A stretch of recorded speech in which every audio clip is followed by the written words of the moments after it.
இன்டர்நெட்டில் இருக்கிற ரிவ்யூஸ்லாம் சிலதெல்லாம் எனக்கும் நான் வந்து ஒரு படம் ரிலீஸ் ஆகிற வரைக்கும் எவ்வளோ பேர்கிட்ட எடுத்துகிட்டு போய் சேர்க்க முடியுமோ அதுக்கு எல்லா ப்ரொமோஷனும் பண்ணோம். ஒரு 10 நாளைக்கு வந்து அதான் நான் ஏற்கனவே சொன்ன மாதிரி ஷூட்டிங்கில் எல்லா ஆக்டர்ஸ் இருந்ததுனால நான் மட்டும்தான் இருந்தேன். ஒரு 15 நாளைக்கு நீங்கள் உங்கள் ஃபோனை ஆஃப் பண்ணாலே என் மூஞ்சி வர மாதிரி எல்லா யூடியூப் சேனல்ஸ்லேயும் இருந்தேன். ஸோ அதுக்கு காரணம் வந்து படத்தை எடுத்துகிட்டு போய் சேர்க்கணுன்னு. ஒன்ஸ் ரிலீஸ் ஆன அன்னிலேருந்து இப்போ வரைக்கும் நான் வந்து அந்த படத்தை பற்றி எதுவும் பேசலை. ஏன்னா கண்டென்ட் தான் பேசணும் அப்படின்னு நினைப்பேன் நான். ஸோ இந்த படம் நிறைய மக்களோட கனெக்ட் ஆகிருக்கு. ஃபஸ்ட் வீக் எங்களுக்கு ரொம்ப சிறப்பாக இருக்குது. ஒவ்வொரு நாளும் கலெக்ஷன் வந்து சொல்லும் போதும் ஒரு ஹோப் கிடச்சிருக்கு. நல்லா பரவாயில்ல, எல்லாருக்கும் பிடிச்சிருக்கு அப்படின்னு சொல்லிட்டு ஒரு நம்பிக்கை இருக்குது. ஸோ இந்த 2வது வாரம் முதல் வாரத்துக்கு ஈக்குவலாக அதோட பெட்டராக இருக்கணும் அப்படின்றதுக்கு உங்கள் எல்லாரோட சப்போர்ட்டும் தேவை. வந்த எல்லாருக்கும் நன்றி. அண்ட் கோகுல் சார், ரொம்ப ஒரு பெரிய ப்ராசஸ் உங்களுக்கும் எனக்கும் நம்ம ஆரம்பித்து இவ்வளோ தூரம் வந்திருக்கோம் அப்படின்னா அதுக்கு வந்து I'm very happy. As an actor எனக்கு இன்னும் கொஞ்சம் பெட்டர் கான்ஃபிடென்ஸ் கிடச்சிருக்கு இந்த படத்தில். நிறைய பேர் என்கிட்ட கேட்டாங்க, என்ன உங்கள் கண்ணு செவந்தே இருக்குது படம் ஃபுல்லாக, என்ன நீங்கள் ஒரு காமெடி சீனில் கூட இல்லவே இல்லை, நீங்கள் என்ன காமெடியே பண்ணல, இப்படிலாம் கேட்டாங்க. பட் அதெல்லாம் தாண்டி இந்த படத்தில் என்ன இவர் வேறு மாதிரி காட்டுவார் அப்படின்ற ஒரு கான்ஃபிடென்ஸ் வந்துட்டு இருந்தது. அந்த கான்ஃபிடென்ஸ் வந்து இப்போ பார்க்கும்போதும் ஓகே பரவாயில்ல, நம்மளால் இந்த சீனை ஹோல்ட் பண்ண முடியுதுன்றது எனக்கு அடுத்த படத்துக்கு எடுத்துகிட்டு போகிறது உங்ககிட்ட தான் கிடச்சிது. நன்றி அதுக்கு Gokul sir. And all the best. Vels கூட அடுத்த படம் வாழ்த்துக்கள். இதோட பெரிய வெற்றி படமாக, இன்னும் நிறைய அதிசயங்கள் நடக்கிற படமாக இருக்கட்டும். அண்ட் ப்ரொடியூசர் ஐசரி கணேஷ் அவர்கள் இன்றைக்கி எனக்கு செயின் போடல, அது என்னன்னு தெரில. அது வந்து சரி ஓகே, அதை பற்றி என் மனசில் வருத்தம் இருந்தாலும் பட் ஆனால் அவர் இங்கே வந்து இமான் அண்ணாச்சி அங்கே சைட்லன்னு சொன்னார், செயின் ஆஃப் ஃபிலிம்ஸ் பண்ணியிருக்காரு அப்படின்னு சொல்லிட்டு. சினிஜெயின் சார் நீங்கள் சொன்னீங்கன்னு நினைக்கிறேன்.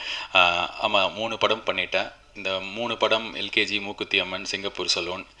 இந்த ப்ராசஸில் என்ன ஆச்சு அப்படின்னா வந்து எனக்கு வந்து இவர் நல்லவர் அப்படின்னு ஒருத்தர் தெரியும்.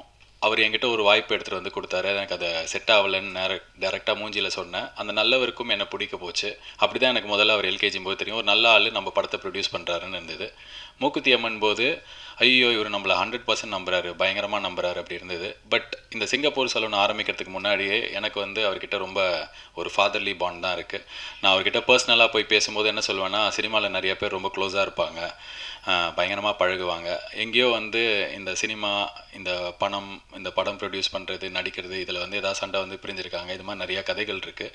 எனக்கு வந்து அது மாதிரி இருக்க வேணாம், எனக்கு உங்கள் கூட ஒரு ரிலேஷன்ஷிப் தான் இருக்கணும்.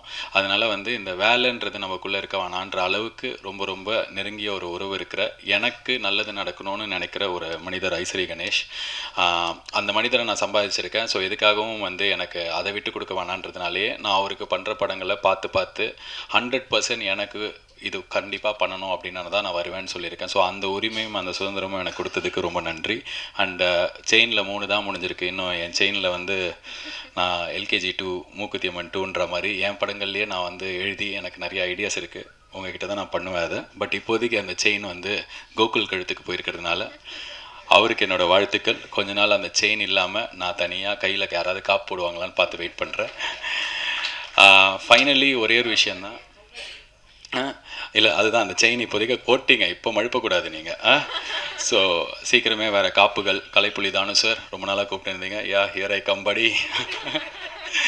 பட் இந்த சிங்கப்பூர் சலூன் 2வது வாரம் முதல் வாரத்தோட எந்த அளவுக்கு சிறப்பாக இருக்கும் அப்படின்றத நாங்களும் ஆர்வமாக எதிர்பார்த்துட்ருக்கோம். காரணம் ரொம்ப ரொம்ப ஹானஸ்ட்டாக சொல்லணுன்னா, ரத்தம், கத்தி, அதுக்கப்புறம் வந்து நிறைய அப்யூசிவ் படங்கள்லாம் ஹிந்திலையும் சரி மற்ற மொழிகள்லையும் சரி இங்கே வந்து பயங்கரமாக ஓடுது.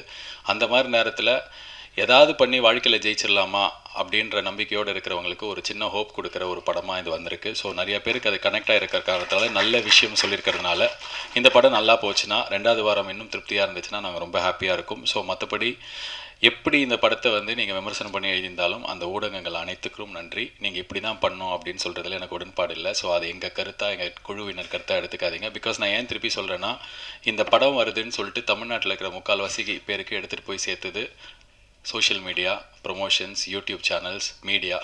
ஏன்னா நான் வந்து நல்லா ப்ரொமோஷன் பண்ணுறதே ஒரு படத்துக்கு ப்ரொமோஷனாக மாறி அதை வச்சே மீம்லாம் போட ஆரம்பிச்சிங்க. ஸோ அவங்க எல்லாருக்குமே நன்றி.